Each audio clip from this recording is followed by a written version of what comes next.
Bersama Anda, Francisco Don Asiano mengawali Kompas Siang. Saudara, Mahkamah Konstitusi bakal memutuskan perkara sengketa pemilihan presiden 2024 esok.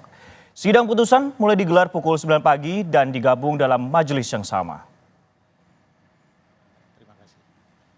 Mahkamah Konstitusi akan membacakan putusan sidang sengketa hasil Pilpres 2024 atas gugatan yang diajukan kubu Anies Baswedan Muhaimin Iskandar dan Ganjar Pranowo Mahfud MD. Sebelumnya, lewat sidang sengketa Pilpres, tudingan kecurangan dan pelanggaran pemilu yang terstruktur, sistematis dan masif dituduhkan pasangan Capres-Cawapres Anies Muhaimin dan Ganjar Mahfud. Termasuk soal dugaan mobilisasi bantuan sosial jelang Pilpres guna mempengaruhi preferensi pemilih. Kalau kami boleh mengambil contoh yang mulia, misalnya sekarang ini.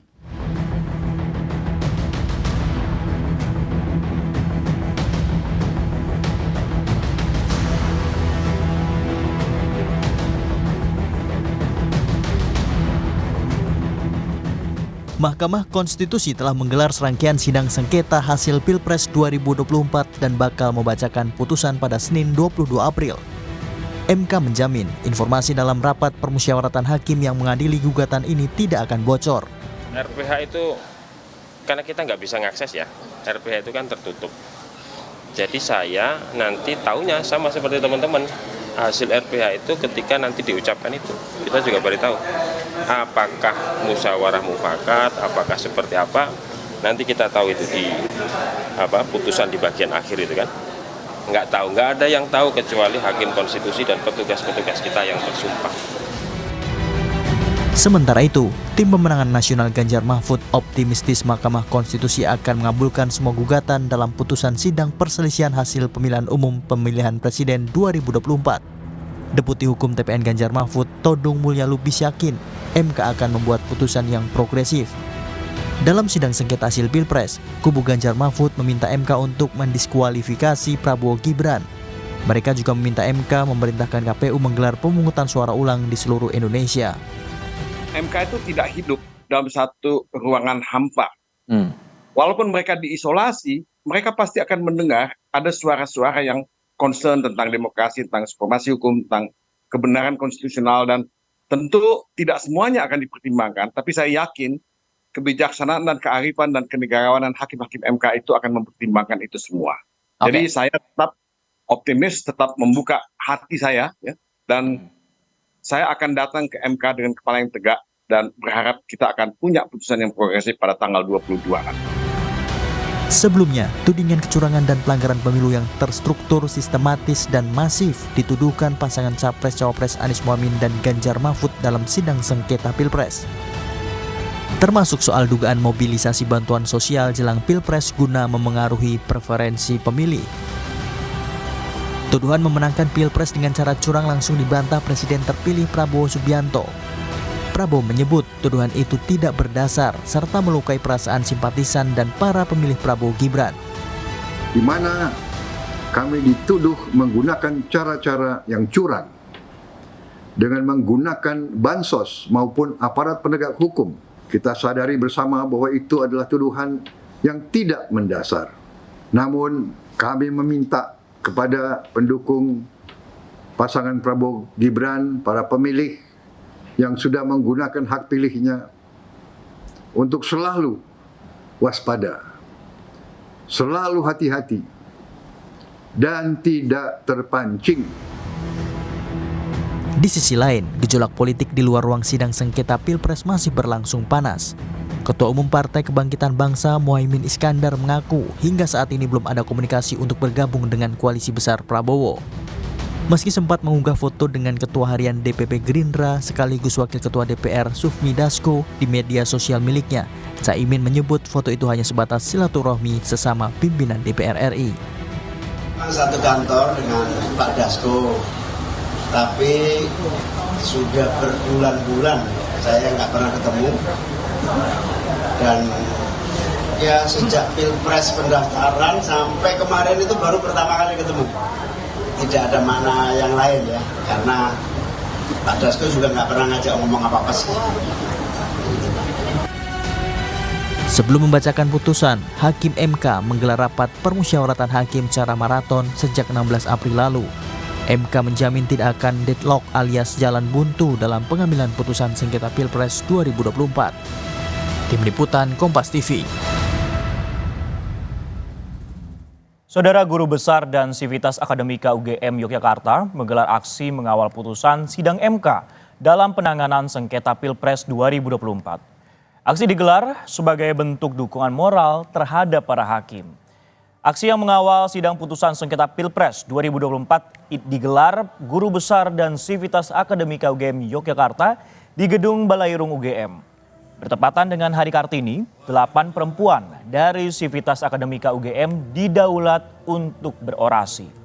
Dalam orasinya, mereka menyesalkan proses politik di Indonesia yang dinilai jauh dari demokrasi.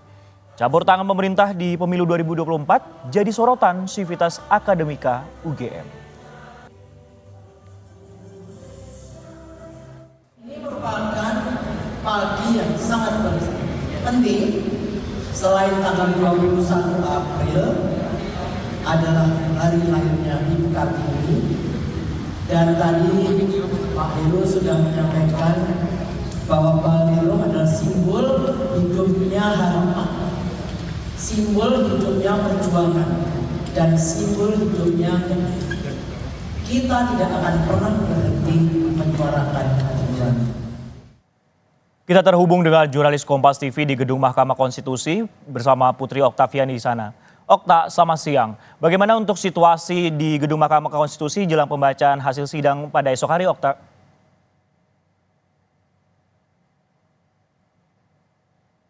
Saudara, untuk situasi terkini di Gedung Mahkamah Konstitusi, memang kalau di dalam, Francisco, dari pantauan kami ini cenderung sepi dibandingkan dengan aktivitas pada hari biasa atau pada hari kerja. Sementara kalau di luar atau di area di Jalan Medan Merdeka Barat ini cenderung ramai dengan masyarakat yang memang bisa atau masih bisa melintas di depan Gedung Mahkamah Konstitusi. Tetapi Francisco, memang ada sejumlah langkah preventif yang dilakukan seperti memasang barrier atau seperti yang ada di sebelah saya ini ada barrier berbentuk beton begitu ya, yang bisa digunakan sebagai preventif apabila terjadi unjuk rasa sehingga tidak mendekat atau langsung begitu masuk ke dalam Gedung Mahkamah Konstitusi. Kemudian Francisco juga memang sejumlah pengetatan dilakukan di area dalam atau di Gedung Mahkamah Konstitusi, seperti kalau misalnya kami ingin masuk ke dalam, ini memang dilakukan scan terlebih dahulu menggunakan barcode gitu, kemudian akan tercatat dan juga akan terpantau siapa saja yang memang beraktivitas di dalam Gedung Mahkamah Konstitusi.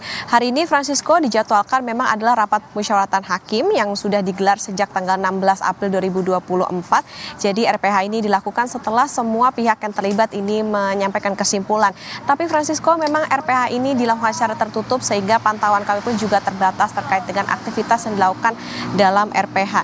Sementara untuk besok rencananya untuk sidang putusan ini akan digelar pada pukul 9 pagi. Jadi nanti teknisnya memang dijadikan dalam satu ruangan dalam majelis yang sama, dan seluruh pihak yang terlibat ini perwakilannya diminta untuk hadir langsung, dan ini juga kemarin surat untuk undangannya ini sudah dikirimkan kepada masing-masing pihak yang terlibat tersebut sehingga diharapkan bisa langsung menyaksikan bagaimana jalannya sidang putusan besok. Sementara untuk yang memang tidak ada kepentingan atau memang mereka misalnya kemarin mengirimkan amicus curiae dan lain-lain, ini bisa memantau melalui secara online, melalui streaming, melalui kanal milik Mahkamah Konstitusi ataupun melalui media. Seperti itu, Francisco. Baik, Okta, kita mengetahui selama rapat permusyawaratan hakim ini, kita mengetahui ada unjuk rasa ataupun juga masa aksi di sana. Apakah ini nantinya akan mempengaruhi rekayasa lalu lintas, dan apakah juga dari pihak kepolisian juga sudah menjelaskan apabila terjadi masa aksi ataupun juga pembacaan sidang putusan rekayasa lalu lintas akan dilakukan besok? Ya, Francisco dan juga saudara, tentu ini yang juga menjadi antisipasi begitu ya dari petugas gabungan yang dikerahkan untuk mengamankan jalannya sidang putusan besok, bahkan sebelum masa sidang putusan di Mahkamah Konstitusi. Jadi memang Francisco, nantinya akan ada rekayasa lalu lintas yang dilakukan secara situasional melihat bagaimana eskalasi yang akan terjadi besok. Tapi informasinya, Francisco, jadi kalau di depan atau di area depan Gedung Mahkamah Konstitusi ini dari kawasan Patung Kuda menuju ke MK ini akan ditutup total Sementara dari arah Budi Kemuliaan ini masih bisa menuju Jalan Medan Merdeka Selatan atau mengarah ke Patung Kuda. Namun lagi-lagi Francisco yang jadi catatan adalah akan melihat bagaimana eskalasi yang terjadi sehingga rekayasa yang diberlakukan akan kita ketahui bagaimana besok, dan tentunya yang dilakukan adalah dengan mempertebal pengamanan. Jadi dari pihak gabungan ini diterjunkan ada sekitar 3.600 personel gabungan TNI dan juga Polri dan juga sejumlah kendaraan taktis seperti water cannon, barakuda dan lain-lain. Pengamanan juga rencananya akan dipusatkan juga di area Patung Kuda, Francisco. Jadi ini untuk mengantisipasi apabila besok misalnya terjadi atau ada aksi unjuk rasa dari misalnya pendukung para capres-cawapres seperti itu. Jadi untuk Anda yang mungkin akan beraktivitas besok di sekitar area Gedung Mahkamah Konstitusi atau melewati area ini bisa menghindari jalan misalnya di Jalan Abdul Muiz, Budi Kemuliaan, Harmoni, Medan Merdeka ataupun Jalan M. Tamrin. Itu yang menjadi catatan Francisco untuk besok di sidang sengketa atau putusan sengketa Pilpres 2024. Francisco. Baik, terima kasih Putri Oktaviani yang melaporkan situasi terkini di Gedung Mahkamah Konstitusi jelang sidang putusan MK besok. Terima kasih.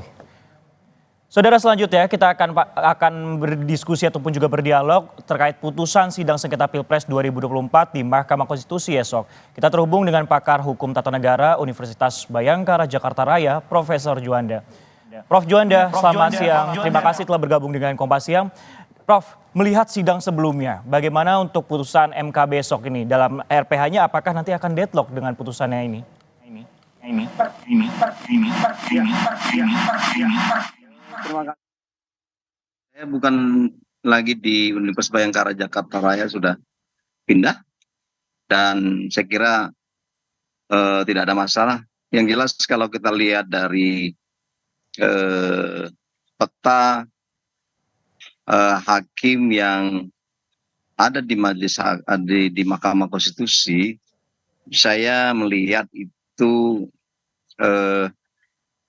lebih mengedepankan bagaimana menghadirkan keadilan untuk Republik ini dalam rangka penyelenggaraan Pilpres, khususnya dalam rangka sengketa Pilpres itu.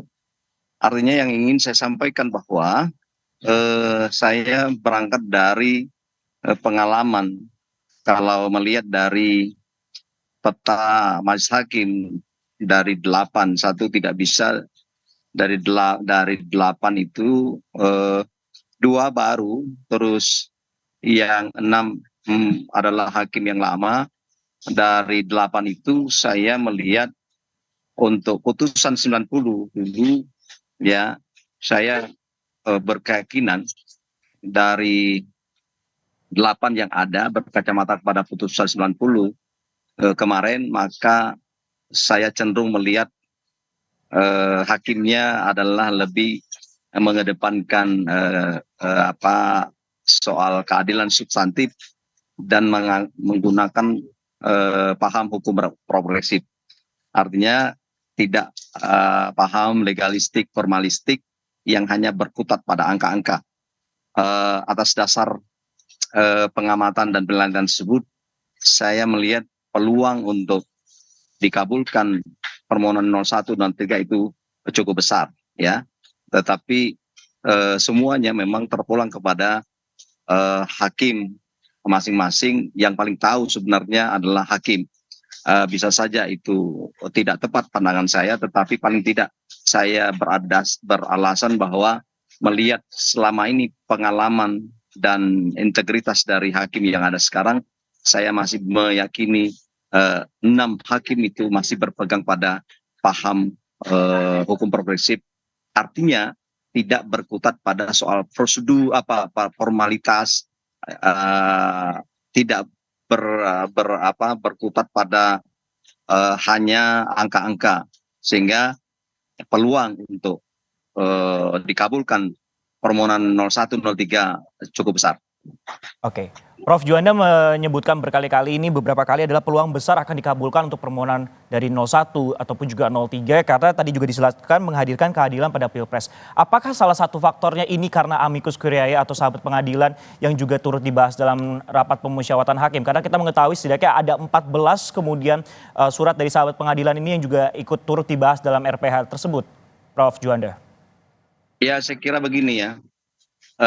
sesuai dengan esensi dari amicus curiae itu sendiri adalah merupakan sebuah pandangan hukum dari seseorang ataupun institusi yang merasa berkepentingan dalam rangka mengungkapkan kebenaran dan fakta-fakta, maka saya kira posisi amicus curiae itu sebenarnya bukanlah menjadi alat bukti, tetapi dia bisa jadikan sebagai bahan bagi majelis hakim ketika pandangan-pandangan hukum para amikus yang ada itu sendiri mengandung kebenaran, bersesuaian dengan apa yang dikemukakan oleh 01 dan 03.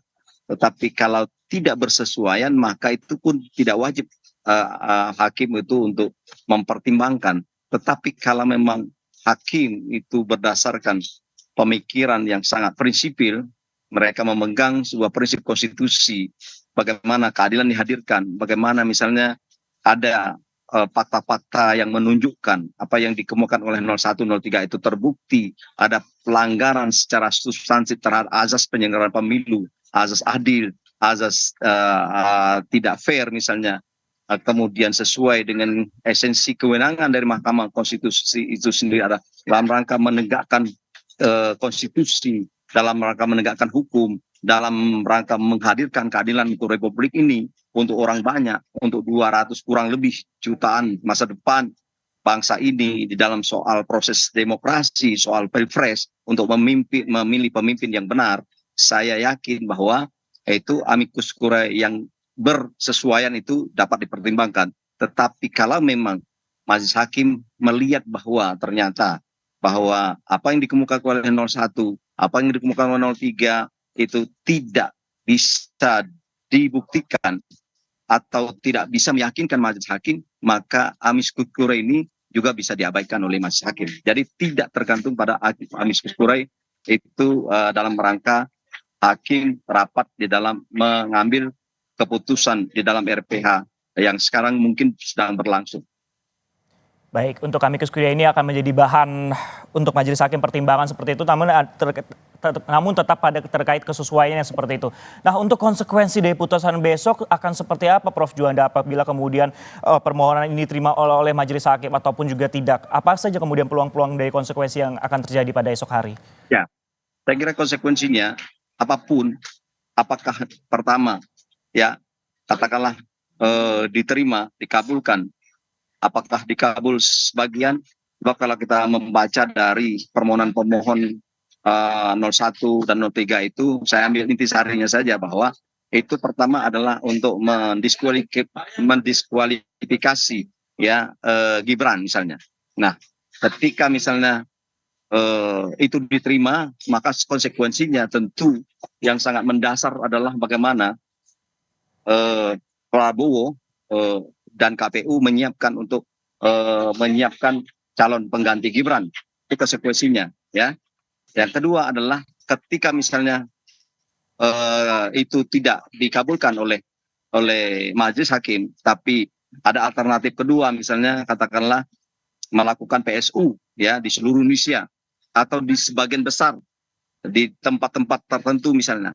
Nah, maka itu konsekuensinya, maka KPU harus menjalankan apa yang diputuskan oleh majelis hakim. Terus selanjutnya bisa saja misalnya terbalik begini, katakanlah permohonan 01, 03 tidak dikabulkan bahkan ditolak misalnya, maka konsekuensinya tidak tidak mau, maka persiapan untuk pelantikan Prabowo dan Gibran. 3 alternatif konsekuensi, apapun itu harus diterima oleh kita semua. Ya, ini juga diharapkan agar segala ataupun juga semua pihak ini bisa legowo untuk menerima hasilnya yang rencana juga akan dibacakan sidang putusan ini pada Mahkamah Konstitusi pada esok hari pada pukul 9. Tadi ada 3 kemudian potensi ataupun jadi sidang putusan tersebut, ada konsekuensi Prabowo didiskualifikasi, akan dilakukan pemilihan suara ulang ataupun juga nantinya untuk persiapan dari pelantikan presiden. Terima kasih Profesor Juanda, pakar hukum tata negara yang telah bergabung dengan Kompas TV pada siang hari ini. Saudara, informasi